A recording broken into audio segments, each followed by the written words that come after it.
자, 먼저 여러분 에베소서 5장을 한번 펼쳐보십시오. 지난 시간에 지난 주일에 이어서 이 성경이 특정한 말로 설명할 수 없는 이 불가사의하고 이 신비로운 사건들에 대해서 공부를 하고자 합니다. 지난 주일에 우리가 공부한 주제는 이 경건의 신비와 또 우리 안에 내주하시는 이 하나님의 신비였는데요. 오늘은 한 몸의 신비, 위대한 신비와 또 휴거의 신비에 관해서 좀 공부를 해보고자 합니다. 먼저 이제 위대한 신비, 한 몸의 신비인데 그리스도와 그 교회는 한 몸입니다. 여러분 5장 32절 한번 보십시오. 5장 32절. 이것은 위대한 신비라. 그러나 나는 그리스도와 그 교회에 관하여 말하노라. 성경에 나오는 어떤 신비도 이 위대한 신비라는 이런 수식어가 붙어 있지 않지만 유일하게도 그리스도와 교회가 연합하는 이것을 가리켜서 위대한 신비라고 부르고 있습니다. 자, 이런 진리는 구약에서는 상상도 할 수 없는 진리였습니다. 그런데 이 신비를 가장 적절하게 표현할 수 있는 방법이 바로 5장 31절에 있는데요. 자, 이런 까닭에 남자가 자기 아버지와 어머니를 떠나 자기 아내와 결합하여 그 둘이서 한 몸이 될지니라. 남편과 아내가 결합하여 둘이 한 몸이 되는 것처럼 그리스도와 그분의 몸인 교회가 결합을 하여 한 몸을 이루는 것이 위대한 신비다라고 부르고 있습니다. 여러분, 남편과 아내는 둘이죠. 둘이 분명한데 그런데 한 몸이라고 부르고 있어요. 그리스도와 교회도 둘이지만 한 몸이라고 부릅니다. 이것은 연합을 가리키고 즉 결합을 가리키고 있는데요. 그리스도와 교회의 관계를 신비라고 부르는 이유가 무엇일까요? 왜 신비라고 부를까요? 그 이유는 지구에 살고 있는 그리스도인이 태양계에서 5억 광년 이상 떨어져 있는 하늘, 셋째 하늘에 계신 하나님의 보좌 오른편에 앉아 계시는 우리 구주 예수 그리스도와 하나가 되었다는 것을 보여주는 완벽한 그림이 남편과 아내의 관계입니다. 자, 이것은 비밀이 아니고 신비죠. 비밀은 일단 공개가 되고 나면 더 이상은 이제 이 비밀이 아니에요. 그러나 이 신비라는 것은 공개가 된다 하더라도 여전히 신비롭죠. 말로 설명할 수가 없어요. 따라서 이 위대한 신비는 남편과 아내의 관계와 그리스도와 그분의 몸인 이 교회의 관계를 비교함으로써 깨달을 수 있기 때문에 바로 이렇게 바울이 이 그리스도와 교회의 관계를 남편과 아내의 관계로 비유해서 지금 설명을 하고 있는 겁니다.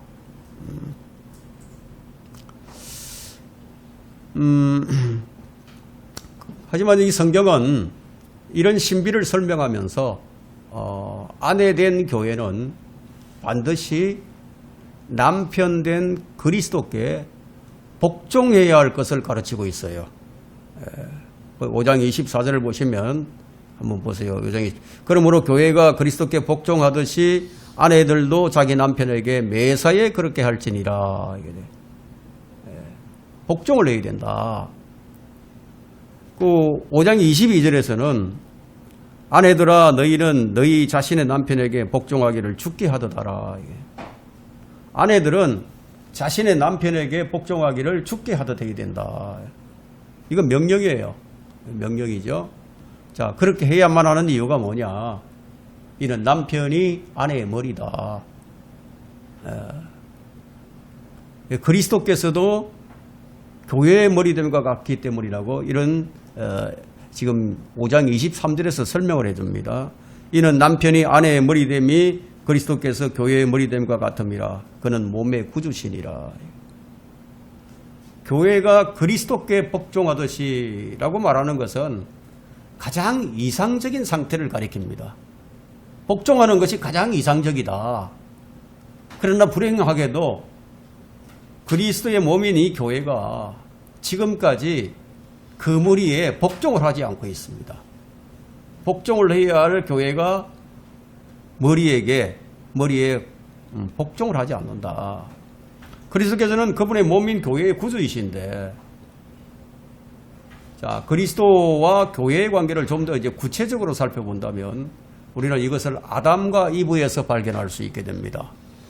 최초의 사람이요, 최초의 남편이었던 아담에게는 아내가 있었죠. 아내가 있었어요.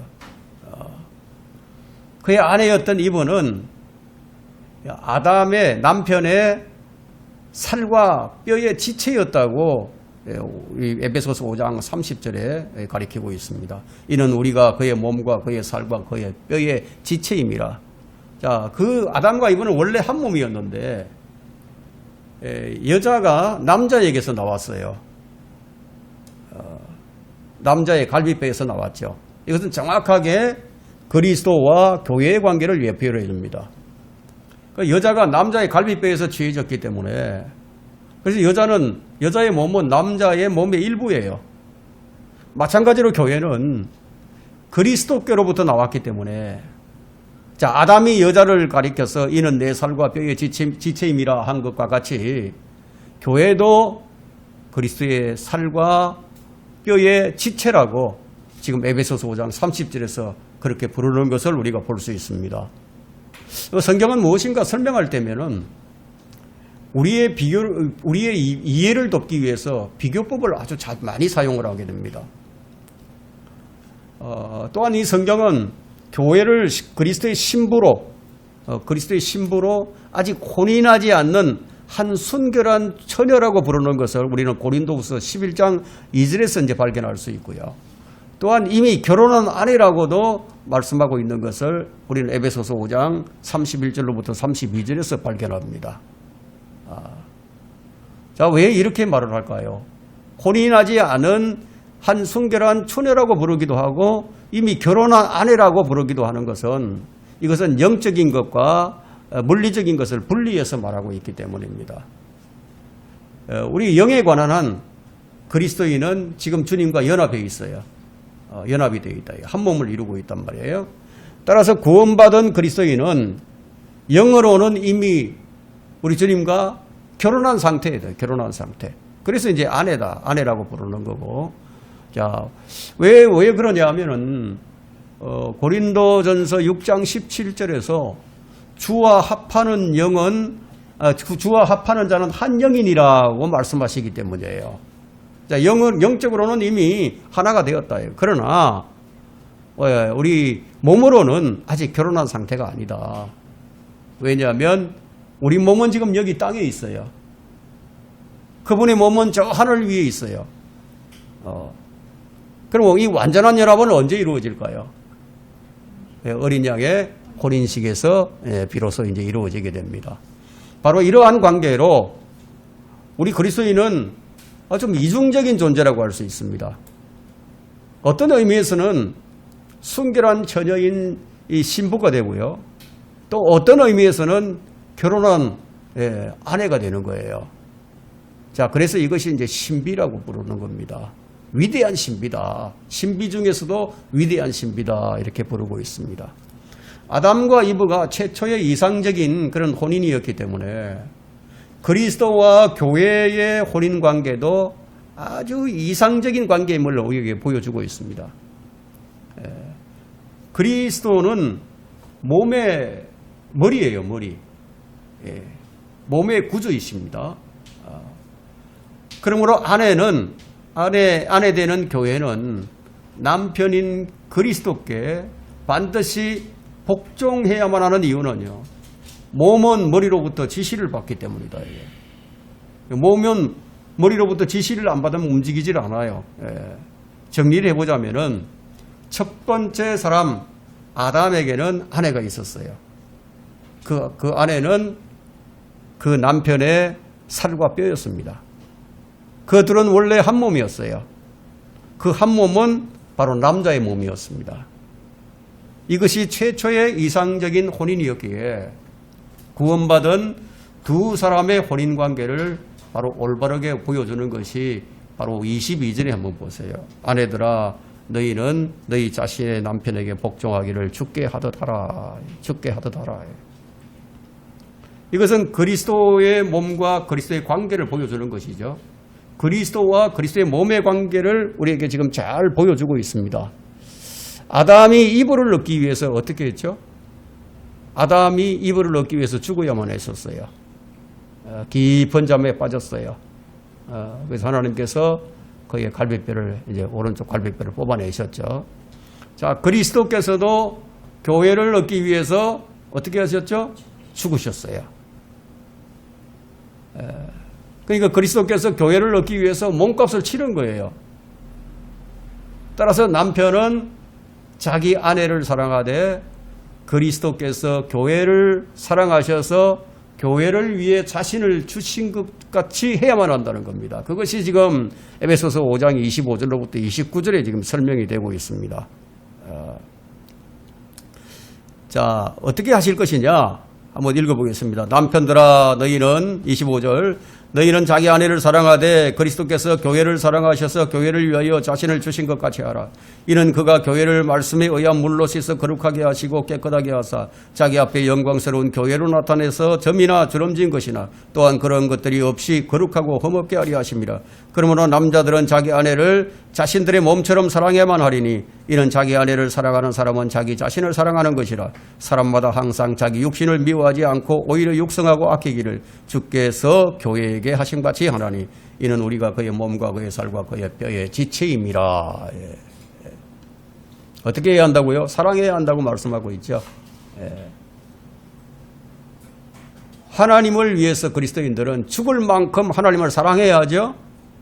그리스도인들은 그리고 형제들을 또 위해서 죽을 만큼 사랑해야 한다.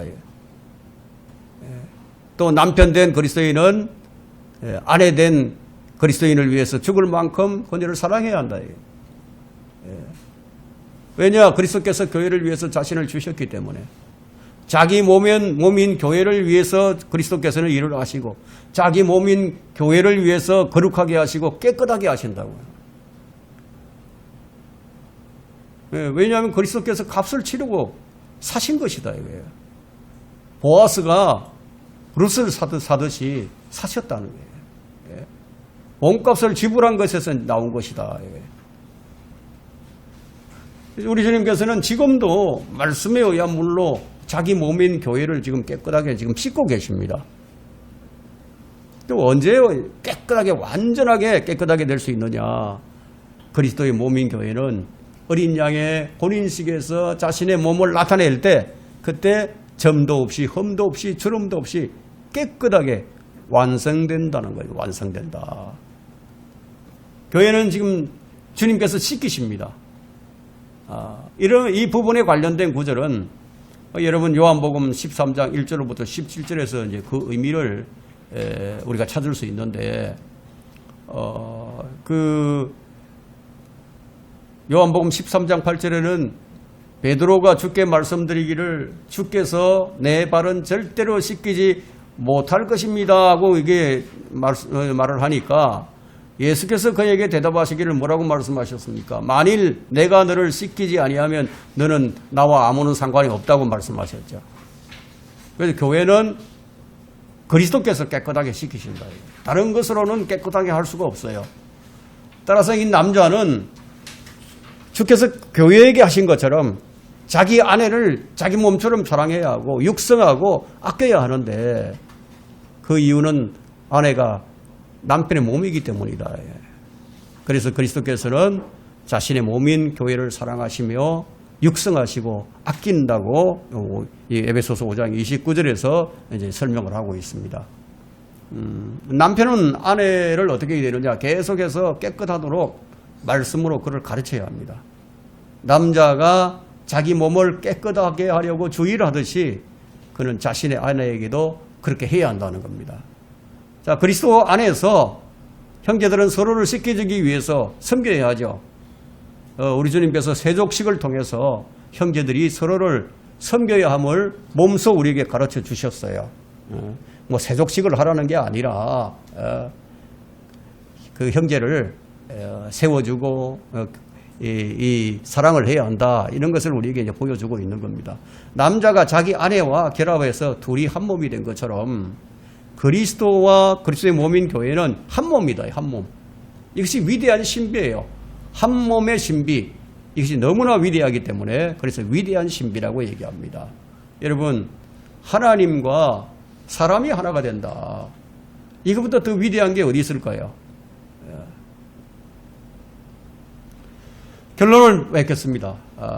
이 하나님의 신비들을 맡은 청지기인 그리스도인은 남편과 아내와 관계와 또 그리스도와 그리스도인의 몸인 교회의 관계를 정말 바르게 깨닫고 자신의 위치와 역할을 합당하게 행함으로써 하나님께 신실함을 보여야 한다 이거예요.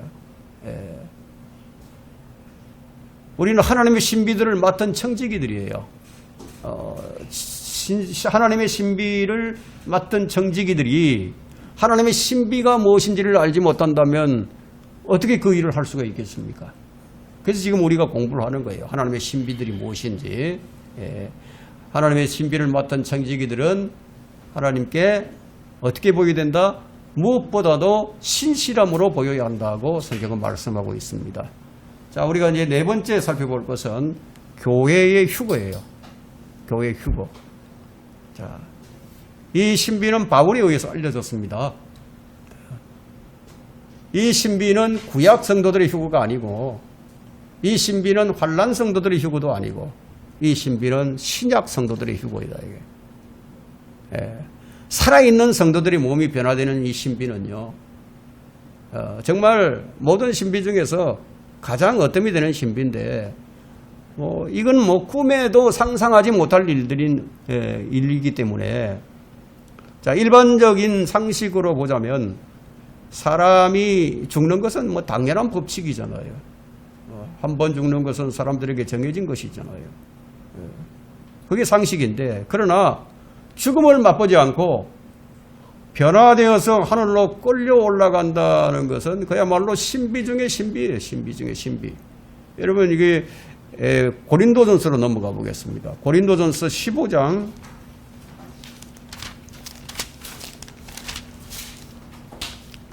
자, 고린도전서 15장 51절부터 55절입니다. 자, 보라, 내가 너희에게 한 가지 신비를 말하노니 우리가 다 잠잘 것이 아니요 오히려 우리가 모두 변화될 것이니 마지막 나팔 소리에 눈 깜짝하는 순간에 그러하리라. 나팔 소리가 나면 죽은 자들이 썩지 아니한 몸으로 일으켜지며 우리도 변화되리라. 그리하여 이 썩을 몸이 반드시 썩지 아니할 몸을 입고 이 죽을 몸이 반드시 죽지 아니할 몸을 입으리라.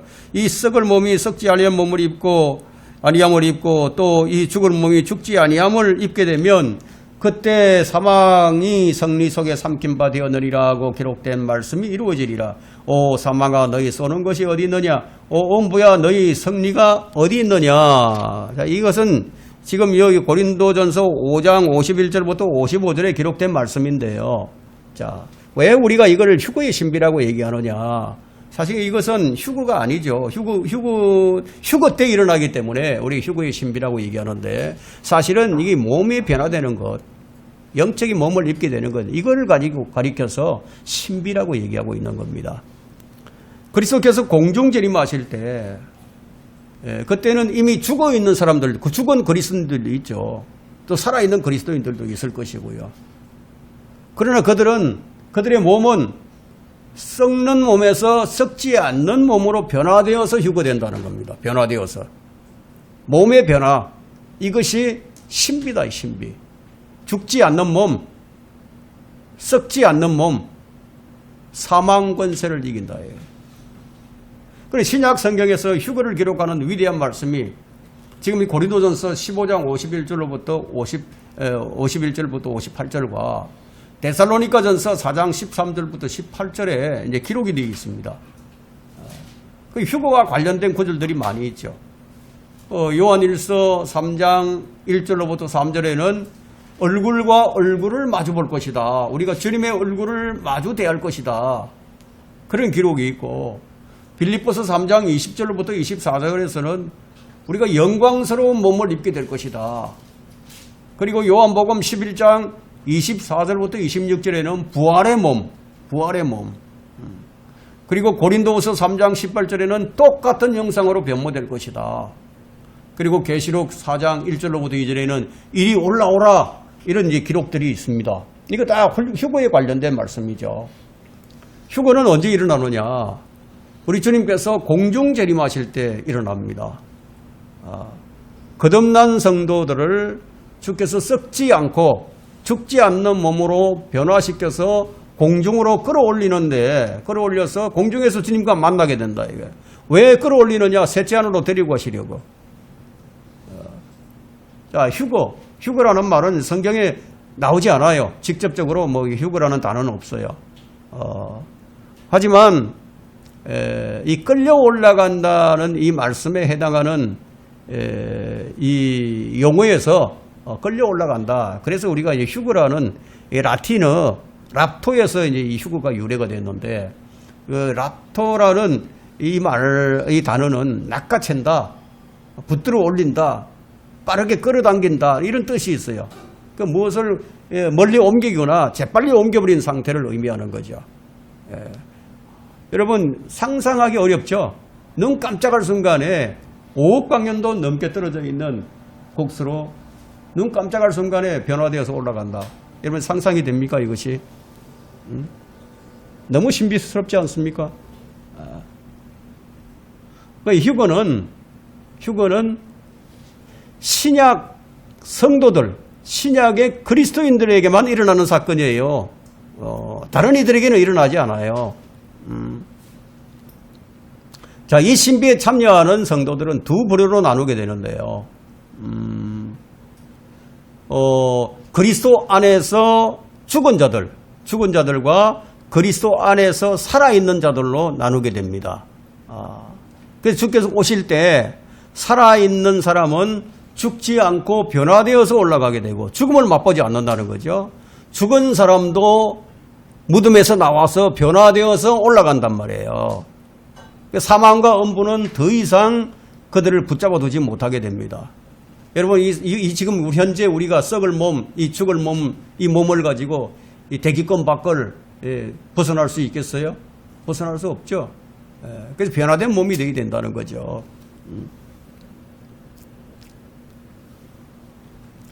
자, 주님께서 재림하실 때 하나님께서는 예수 안에서 잠든 자들을 함께 데리고 오실 것이다. 이런 말씀이 지금 데살로니가전서 4장에 기록이 되어 있어요.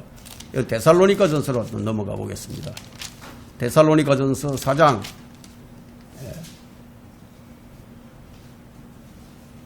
14절 한번 보세요. 데살로니가전서 4장 14절. 예수께서 죽었다가 다시 살아나신 것을 우리가 믿는다면 그와 같이 하나님께서는 예수 안에서 잠든 자들도 그와 함께 데리고 오시리라. 데리고 오신다. 이 말씀이 기록이 되어 있습니다. 그럼 이게 무엇을 의미할까요? 그리스도 안에서 죽은 자들의 몸은 이미 무덤 속에 있는데 뭘 데리고 오신다는 얘기일까요? 그의 혼을 데리고 오신다는 겁니다. 이건 몸을 지칭하는 게 아니라 그의 혼을 지칭합니다. 그리스도 안에서 죽은 자들의 혼은 이미 셋째 하늘에 올라가 있죠. 하늘나라 낙원에 있단 말이에요. 그들이 다시 내려온다는 겁니다. 그것을 데리고 오신다. 이렇게 말씀하고 있습니다. 잠든 성도들은 현재 몸을 입지 않았어요. 몸은 썩어서 무덤에서 땅으로 다 돌아갔으니까. 그러나 그 혼은 지금 하늘에 주님과 함께 계시죠. 그래서 그들은 몸에서 떠나 주와 함께 있는 겁니다. 바울이 이것을 원했었죠. 자기도 몸에서 떠나서 주와 함께 있기를 간절히 소망했던 것을 우리는 고린도후서 5장 8절에서 살펴볼 수가 있습니다. 바울은 정녕 몸에서 떠나 주와 함께 있기를 간절히 갈망을 했습니다. 그러면 잠든 성도들의 혼들이 주님께서 공중에 이게 내려오실 때 함께 내려온단 말이에요. 그러면 무덤에서 자신의 몸이 죽었던 몸이 이제 일어납니다. 일어나죠. 그러면 몸이 새롭게 변화돼요. 영광스러운 몸을 이제 몸으로 변화돼요. 그때 혼이 어디로 들어갑니까? 그 몸에 들어가는 거예요. 이것이 신비죠. 죽은 자들의 부활과 지상 재림은 구약에서부터 이미 분명하게 기록이 되어 있었습니다. 자, 죽은 자들 부활할 것이다. 그리고 예수님께서 재림하실 것이다. 이것이 이제 분명하게 기록이 되어 있는데, 그러나 죽지 않고 영화로운 몸으로 변화된다는 사건은 구약에 기록이 되어 있지 않아요. 바울에 의해서 알려졌습니다. 하나님께서는 이것을 위대한 신비라고 말씀하고 있습니다. 신약 성도들의 부활과 살아있는 성도들의 변화는 둘 다 사망 권세를 이기고 승리한다는 점에서, 그리고 다시는 죽지 않고 썩지 않는 몸을 입는다는 점에서 동일한 겁니다. 자, 이런 사건은 비밀이라기보다는 신비라는 말이 더 적합하죠. 이렇게 될 것이다 하고 알려졌기 때문에 그거 더 이상 비밀이 아닌 거죠. 그죠? 신비다, 이 신비. 예. 변개된 성경에는 전부 비밀이라고 다 기록을 하고 있습니다. 이는 죽지 않고 썩지 않는 몸을 입는 것은 너무나 신비롭기 때문에. 그럼 언제 일어나느냐, 휴거가. 마지막 나팔 소리에 눈 깜짝한 순간에 일어난다고 기록을 하고 있는데, 휴거 때 그리스도인은 자신의 이름을 부르는 소리를 듣게 됩니다. 그 소리가 어떻게 들릴까요? 마치 천둥 소리처럼 그렇게 크게 들려요. 자, 이 소리는 호령과 천사장의 음성과 하나님의 나팔 소리로 일컬어지고 있는데, 여러분 그 데살로니가전서 4장 16절 한번 보세요. 16절. 주께서 호령과 천사장의 음성과 하나님의 나팔 소리와 함께 하늘로부터 친히 내려오시리니, 분명하게 기록하고 있죠. 그럼 이 나팔 소리는 어떤 나팔 소리인가? 휴거 때 나팔 소리, 이 나팔 소리는 요한계시록 8장 6절에 나오는 천사의 나팔 소리와는 다른 나팔이에요. 요한계시록 8장 6절에는 그때 7나팔을 가진 7천사가 나팔을 불려고 준비하더라. 여기 천사가 나팔을 불려고 준비한다. 그리고 데살로니가전서 4장 16절에는 하나님의 나팔 소리라고 말씀하고 있죠. 다르죠? 천사가 부는 거하고 하나님이 부는 거하고 다르단 말이에요. 자, 요한계시록 11장 15절과 마태복음 24장 31절의 나팔은 고린도전서 15장 52절의 이 마지막 나팔 소리와 같지 않다. 고린도전서 15장의 하나님의 나팔 소리는 대환란 때 천사들이 부는 7나팔의 7번째 나팔이 아니다. 그러면 천사들이 부는 이 나팔은 그럼 언제 있을 것이냐? 교회가 휴거된 이후에 대환란이 있을 때, 대환란 때 이제 불게 된다는 겁니다. 고린도전서 15장 52절에 나오는 이 마지막 나팔은 바로 이 데살로니가전서 4장 16절에 나오는 하나님의 나팔 소리인데요. 이 나팔, 마지막 나팔은 요한계시록에 나오고 있는 이 마지막 천사들이 부는 마지막 나팔, 7번째 나팔과 같은 것으로 혼동을 하게 되면은 어떻게 되느냐? 대환란 이후의 휴거라는 이단 교리가 거기서 나오게 됩니다.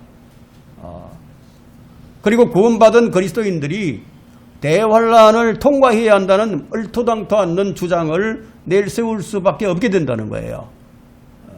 여러분, 만일 그리스도인들이 대환란을 통과해야만 한다면 우리 그리스도인들에게 무슨 소망이 있겠어요?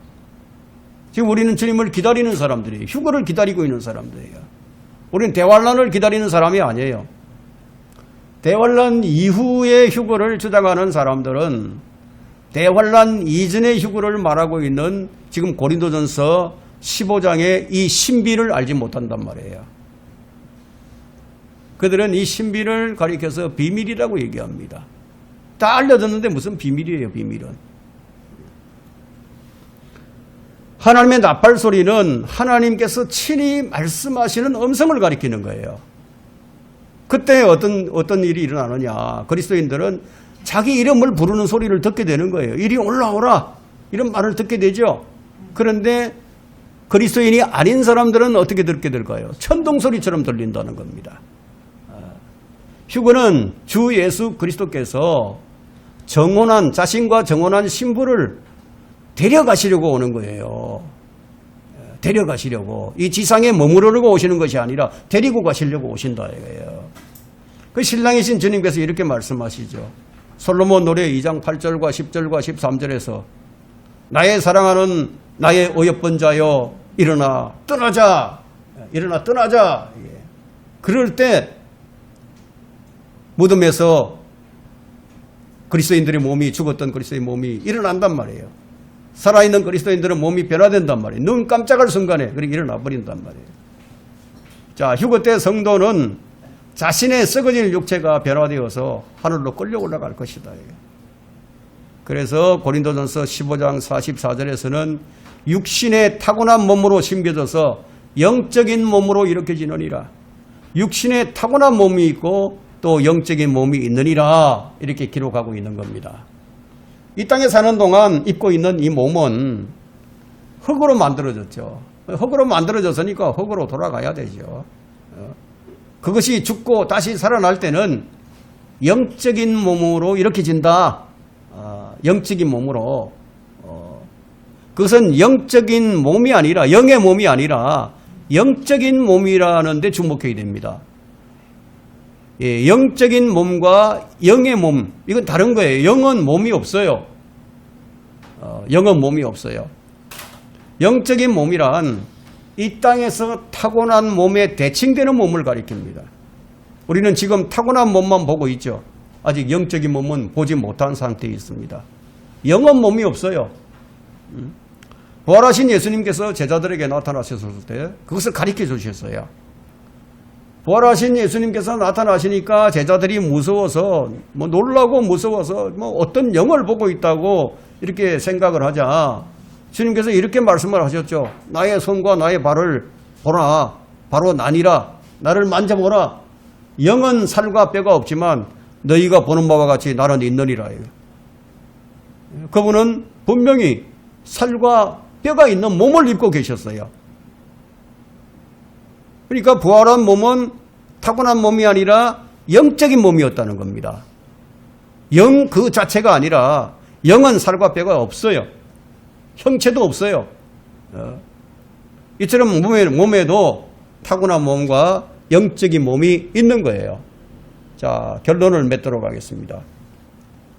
그리스도인은 휴거의 신비를 맡은 청지기들이에요. 그러니까 신실해야 한다. 이번엔 고린도전서 4장 1절 한번 보세요. 오늘날 그리스도인들이 자신이 무엇을 맡고 있는지 모르는 사람들이 너무 많아요. 4장 1절 한번 보세요. 그러므로 사람들이 우리를 그리스도의 일꾼이며 하나님의 신비들을 맡은 청지기로 여겨지게 하라. 다른 사람들이 볼 때 우리가 하나님의 신비들을 맡은 청지기로 여겨지게끔 만들라는 거예요. 그렇게 행동하고 그렇게 보이라는 거죠. 그죠? 그리고 청지기에게 요청되는 것은 무엇보다도 신실한 사람으로 발견되는 것이다. 신실한 사람으로 발견. 우리가 맡고 있는 하나님의 신비에 대해서 신실한 사람들이 되어야 된다. 우리 주 예수 그리스도를 통해서 그러므로 우리는 우리에게 승리를 주시는 하나님께 우리가 어떻게 해야 되겠습니까? 감사를 해야 되죠. 마땅히 감사를 해야 된다 이거예요. 그리고 우리는 경고하고 흔들려서는 안 돼요. 여러분 고린도전서 15장 58절 한번 보세요. 자, 우리 썩어질 몸이 이제 영적인 몸으로 변화되어서 사망 권세를 이기고 죽지 않는 몸, 영원한 몸을 입게 될 것을 기록하신 다음에 뭐라고 말씀하고 있느냐 58절에 그러므로 나의 사랑하는 형제들아 경고하라 흔들리지 말라. 항상 주의를 넘치게 하라. 이는 너희의 수고가 주 안에서 헛되지 아니한 줄 너희가 알미니라. 이런 말씀을 하고 있죠. 그래서 우리는 어떻게 해야 된다? 우리가 이 땅을 살아가는 동안에 여러 가지 고난과 역경과 믿음의 시련을 거쳐 나가야 됩니다.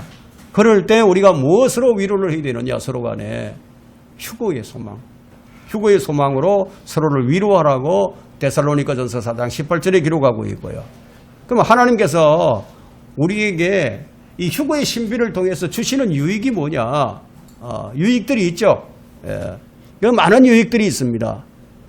그래서 우리에게 신실함을 권면하고 있고요. 경건하게 살아야 할 것을 권면하고 있고요. 또 이 휴거의 소망, 이 소망은 우리의 근심을 제거시켜 줍니다. 그리고 형제 사랑을 독려해 주고요. 사별한 성도들을 위로해 주죠. 곧 우리가 만나게 될 것이다. 위로를 해줍니다. 그리고 뿐만 아니라 우리 내면의 세계를 정결하게 만들어줍니다. 그리고 그렇게 신실하게 하나님의 신비를 맡아서 신실하게 보인 사람들에게는 상급을 가져다 주죠. 그리고 우리에게 그것을 기다리는 인내를 우리에게 길려줍니다.